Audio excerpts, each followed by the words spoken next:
Hey everyone, today we're diving into one of the most disastrous defeats in Roman history, the Battle of Adrianople. This battle, which happened on August 9, 378 CE, was a huge blow to the Roman Empire, with over 10,000 soldiers lost. To give you an idea of how bad it was, it's often compared to the defeats at Cannae and Carrhae. So, what happened? The Roman forces were up against the Germanic Ostrogoths and Visigoths, led by Fritigern, a chieftain of the Thervingi tribe. On the other side was Emperor Valens, who wasn't exactly popular and was looking for some military glory. This defeat was a big deal because it showed just how vulnerable the Roman military had become. Many historians argue that the real issue wasn't the Roman army itself but Valens' poor leadership. The Roman historian Ammianus Marcellinus even said it was one of the worst massacres in Roman history, only comparable to Cannae. Alright, let's rewind a bit and talk about how this all started. The Goths and the Roman Empire initially had a relatively peaceful relationship. The trouble began when the nomadic Huns started pushing westward, causing the Visigoths to move from modern-day Ukraine to the Roman border. In 376 CE, they crossed the Danube River into Roman territory and settled in Thrace. The Goths and Romans made a deal.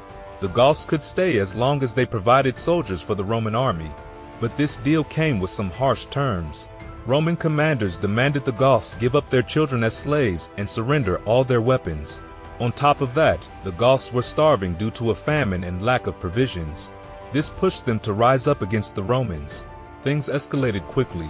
There were battles at Marcianople in 376 CE and at Salices in 377 CE. By 378 CE, the situation was really embarrassing for the Romans, especially for Emperor Valens, who was also busy fighting the Persians in the east. As the Goths approached Constantinople, the city's citizens were in a panic, and Valens rushed back to confront Fritigern. Unfortunately for Rome, Valens' ego and thirst for glory led to a massive defeat at Adrianople. This battle marked the end of Valens' troubled reign. He had become co-emperor in 364 CE thanks to his brother Valentinian I. While Valens was a competent military leader, his support for the Arian Christians made him unpopular among both non-Christians and traditional Christians. And after Emperor Valentinian died in 375 CE, his 16-year-old son Gratian took over as co-emperor and commander in the west. Now, even though Gratian was young and initially seen as inexperienced, he proved to be a pretty capable leader and had some notable successes in Gaul. But here's where it gets tricky. Valens, who was in the east, was getting impatient and jealous. He was waiting outside Constantinople in the sweltering heat for Gratian to join him against the Goths at Adrianople. Valens got some unreliable intel that the Gothic forces were only around 10,000 strong, making him think he had them outnumbered and could win easily. He couldn't wait any longer. Driven by the desire to claim all the glory for himself, much like Marcus Licinius Crassus at Carrhae, Valens ignored his advisors' pleas to wait for Gratian. They urged him to hurry into battle so that Gratian wouldn't get any credit for the victory. So, Valens marched his troops the 8 miles to Adrianople, heading straight into what would be a deadly trap. Now, the exact numbers of the armies are debated, but most agree that Fritigern's Thervingi initially had about 10,000 warriors. Valens didn't know that an additional 10,000 Greutungi cavalry were all foraging and would join the battle later. Valens probably had between 10,000 to 15,000 soldiers with him. Ammianus Marcellinus noted that Valens, convinced by his scouts that the Gothic force was just 10,000 strong, rushed into battle without considering the potential risks. The night before the battle, Fritigern tried to negotiate peace by sending a Christian priest, but Valens wasn't interested. The next morning, on August 9th, Fritigern sent 2 more envoys to propose a truce. Historians think this was just a stalling tactic, as the Greutungi cavalry were on their way. Ammianus mentioned that while the Romans were setting up their defenses, the Goths pretended to be terrified and begged for peace, likely just to buy time until their cavalry returned. Adding to the Romans' troubles was the scorching August sun. The Roman soldiers were exhausted, hungry, and thirsty from their long march. The intense heat wore them down even further, making them easy prey for the Goths. So, on the morning of August 9th, the Roman army left their provisions behind and marched out to meet the Goths. The Goths had set up a defensive position with a wagon circle protecting their women, children, elderly, and supplies. According to Ammianus Marcellinus, after trekking over rough terrain in the heat, the Romans finally saw the enemy's wagon circle by midday. Fritigern's army, mostly infantry with some archers, took a strategic position along a nearby ridge, ready to charge if needed. The Roman forces, largely reliant on their infantry, formed into two lines. They placed heavy infantry in the center, light infantry or skirmishers in front, and cavalry on the flanks. Ammianus noted that while the barbarian soldiers howled fiercely, the Romans arranged their battle lines with the cavalry on the right side advancing first, while most of the infantry held back in reserve. The Roman infantry, including many seasoned veterans, were equipped with chainmail, round shields, and long swords. But before the army could fully deploy, two cavalry units, acting without orders, attacked prematurely and were quickly repelled. Despite this, the left wing of the Roman army launched an attack, pushing the Goths back to their wagon circle. However, they failed to notice the arrival of the Greutungi cavalry, along with Huns and Alans, who joined the battle. Ammianus described how the Roman left wing, making good progress initially, was crushed by the enemy's overwhelming numbers once support faltered. The Roman left wing was shattered, and survivors fled, leaving the infantry exposed.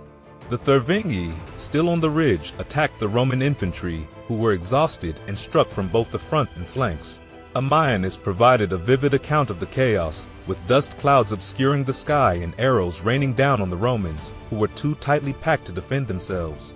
The Romans were surrounded, unable to maneuver or draw their swords.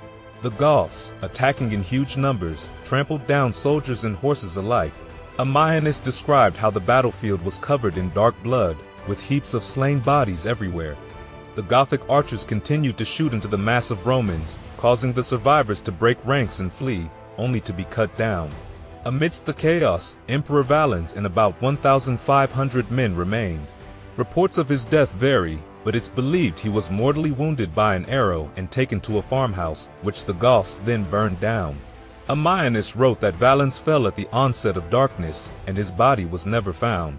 In the end, 2/3 of the Roman forces, including Valens, were killed. Valens, who died at nearly 50 years old after almost 14 years of reign, had been a firm and faithful friend, strict in discipline, and just in his rule of the provinces. However, he was also desirous of wealth, impatient, somewhat cruel, and often unjust and hot-tempered. As we conclude the tale of the Battle of Adrianople, it's essential to understand the pivotal moments and their lasting impact. Much of the Roman defeat falls squarely on the shoulders of Emperor Valens, whose thirst for glory led him to rush into battle without waiting for reinforcements from his nephew Gratian. This impulsive decision, akin to Crassus at Carrhae, proved fatal, claiming the lives of over 10,000 Roman soldiers. Valens' eagerness for personal glory blinded him to the grim realities of the situation. His army was already weakened by exhaustion, hunger, and thirst upon reaching Adrianople. Moreover, inadequate scouting meant Valens had no knowledge of the 10,000 Greutungi cavalry poised to join the Gothic forces, while poorly trained Roman cavalry left the left flank exposed to attack. As the battle unfolded, chaos reigned supreme. Fritigern and his Gothic forces launched a devastating assault, overwhelming the Romans from both front and side. The sheer numbers of the Gothic horde shattered Roman morale, leading to widespread desertion. In the midst of the carnage, Valens found himself virtually alone, his fate sealed in the annals of history. But Fritigern's triumph at Adrianople was short-lived. Lacking siege equipment, the Goths couldn't capture the city, and the Gothic War raged on until 382 CE. Eventually, Emperor Theodosius I brokered a fragile alliance with the Goths, granting them land in exchange for military service. The defeat at Adrianople laid bare the weaknesses within the Roman military, signaling the beginning of the end for the Western Roman Empire. In the years that followed, the empire spiraled into decline, culminating in the sack of Rome by Visigoth leader Alaric in 410 CE. The once mighty Western Roman Empire crumbled, with the final emperor abdicating in 476 CE. Yet, the Eastern Roman Empire, known as the Byzantine Empire, endured for centuries, weathering storms of conquest until its fall to the Ottoman Turks in 1453 CE. Thus, the Battle of Adrianople stands not only as a pivotal moment in Roman history, but as a testament to the inexorable march of time and the inevitable rise and fall of empires.